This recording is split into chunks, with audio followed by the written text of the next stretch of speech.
क्या होगा दोस्तों अगर आपकी एक खुशहाल जिंदगी किसी अदृश्य शक्ति की वजह से बद से बदतर हो जाए।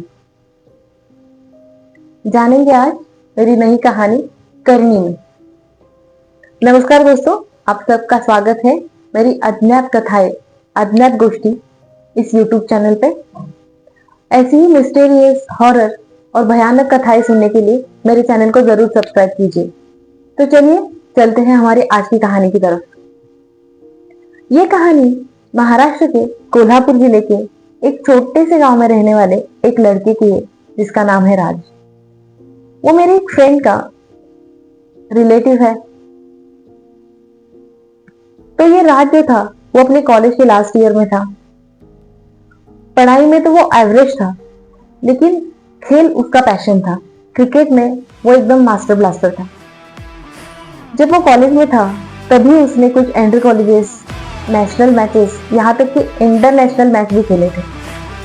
और इसी वजह से उसने अपने घर वालों का, यहाँ तक कि अपने गांव का भी नाम रोशन किया था। तो ये बात उस वक्त की है जब राज का बर्थडे था। बर्थडे की पहली रात खाना वाना खा के सब लोग आराम से सो गए और राज भी सो ही रहा था। लेकिन 12 बजे से उसके बर्थडे विशेष के लिए मैसेजेस, फोन कॉल्स आने शुरू हो गए। घर के सारे लोग सो रहे हैं और उन्हें डिस्टर्ब ना हो इसलिए राज धीरे से उठ के अपने घर के आंगन में चला गया। वो वहां पे फोन पे बिजी था। फोन पे बात करते करते उसे कुछ महसूस हुआ, इसलिए उसने पलट के देखा तो एक औरत का पल्लू उसके कंधे से छू के चला गया। वो नजारा देख के वो थोड़ा सा शॉक हो गया, क्योंकि 5-6 औरतें एकदम सज धज के, साज श्रृंगार करके पहाड़ी के रास्ते की तरफ जा रही थी। एक्चुअली क्या होता है महाराष्ट्र में, जब कोई भी त्योहार हो, कोई भी फंक्शन हो, तो औरतें एकदम नौवारी साड़ी, बहुत सारे गहने, बालों में गजरा, एकदम श्रृंगार करके रहती है। और वैसा ही श्रृंगार उन औरतों ने किया था। तो ये सोच में पड़ गया कि आधी रात को ये औरतें पहाड़ी की तरफ कहाँ जा रही है। लेकिन बीच में उसके फ्रेंड ने उसे टोक दिया। उसके बर्थडे की बातें कंटिन्यू होने लगी और फिर फोन पे बातें करके वो अपने घर पे आके सो गया। दूसरे दिन सुबह जल्दी उठ के वो अपने दोस्तों के साथ पार्टी करने के लिए चला गया। घर वापस आकर शाम को उसने घर वालों के साथ भी अपना बर्थडे सेलिब्रेट किया। लेकिन उसके बाद उसे एक अजीब सी थकान लग रही थी। उसे लगा कि शायद दिन भर के एग्जर्शन की वजह से ऐसा हो रहा है और वो सोने के लिए चला गया। घर वालों ने भी यही सोच लिया कि दिन भर थक गया है, शायद इसीलिए सो रहा होगा। रात सोने के लिए तो गया, लेकिन वो ठीक से सो नहीं पा रहा था। उसे एक अजीब सी बेचैनी महसूस हो रही थी। ऐसा लग रहा था कि कोई चीज है जो उसे सोने नहीं दे रही है। लेकिन फिर भी दिन भर की थकान की वजह से जैसे तैसे उसकी आंख लग गई। अगली रात को भी जब वो सोने के लिए गया तो उसे ऐसा लग रहा था जैसे उसके आसपास कोई है, किसी का प्रेजेंस वो महसूस कर सकता था। अचानक से उसे कोई आवाज आ रही थी। ऐसा लग रहा था कि कोई चिल्ला रहा है। बहुत अजीब सी बातें उसे फील हो रही थी। लेकिन फिर भी उसने कोशिश की और वो धीरे धीरे सो गया। लेकिन सोने के बाद एक बहुत अजीब बात उसके साथ हो गई। उसे ऐसा लगा कि जैसे कोई उसके सीने में बैठा है और कस के उसका गला पकड़ा है। वो छटपटा रहा है, खुद का गला छुड़ाने की कोशिश कर रहा है, लेकिन ये बात हो नहीं रही थी और उसी वजह से वो सच में नींद में छटपटा रहा था। उसकी ये छटपटाहट उसके मामा ने पकड़ ली, जो उसके बाजू में ही सो रहे थे। उसके मामा ने उसको नींद से जगाया, उससे पूछा कि अरे क्या हुआ। और राज ने बताया कि किसी ने नींद में मेरा गला पकड़ा था।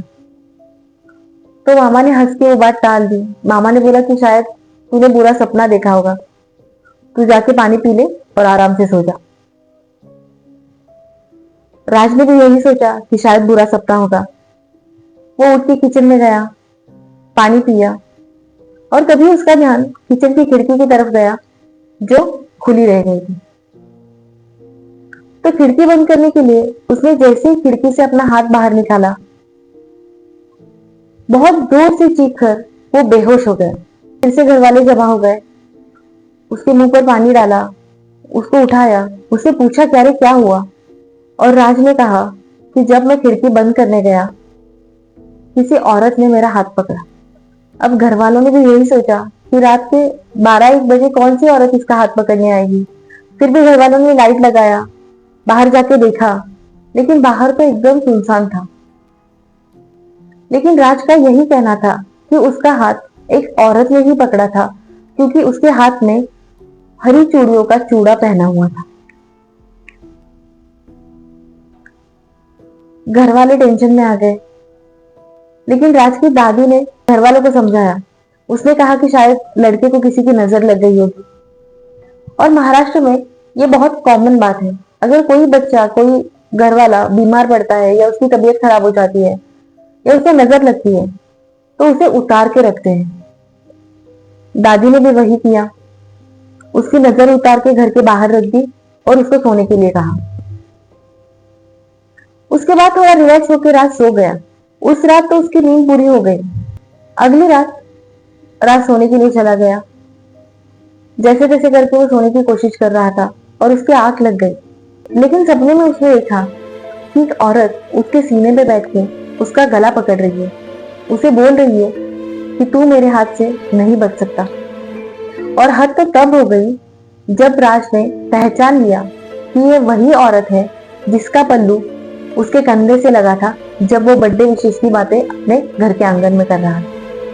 वो फिर चिल्ला के नींद से जग गया। उसने अपने घर वालों को बताया कि मेरे साथ यह हादसा हुआ है। उसके घर वाले भी परेशानी में थे कि ये बच्चे के साथ हो क्या रहा है। दिन ब दिन यही बातें हो रही थी, हर रोज कुछ नए सपने, और इसी वजह से राज की तबीयत धीरे धीरे खराब होने लगी। घर वालों ने डॉक्टरों को दिखाया, डॉक्टरों ने रिपोर्ट कराए, सब जांच कराई, लेकिन सारे रिपोर्ट्स नॉर्मल थे।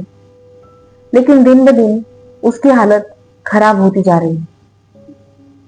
तो किसी ने सुझाया कोई और बात देख लो, शायद ऐसी कोई बात हो जो डॉक्टर के समझ में नहीं आ रही है। तो उसकी दादी उसे एक पुजारी जी के पास लेकर गई, और पुजारी जी ने जो कहा वो उसकी दादी के लिए सच में बहुत शॉकिंग था।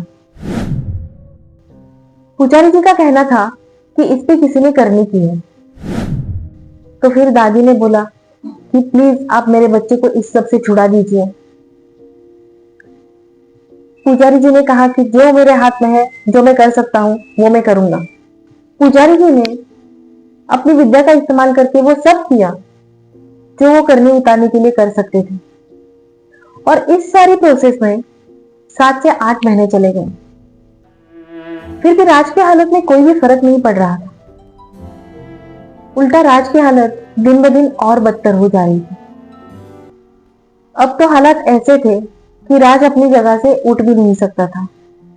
उसका एक पैर पूरी तरह काम करना बंद कर चुका था। उसे अगर वॉशरूम भी जाना है तो किसी के सहारे के बिना वो अपने बिस्तर से उठ भी नहीं पा रहा था।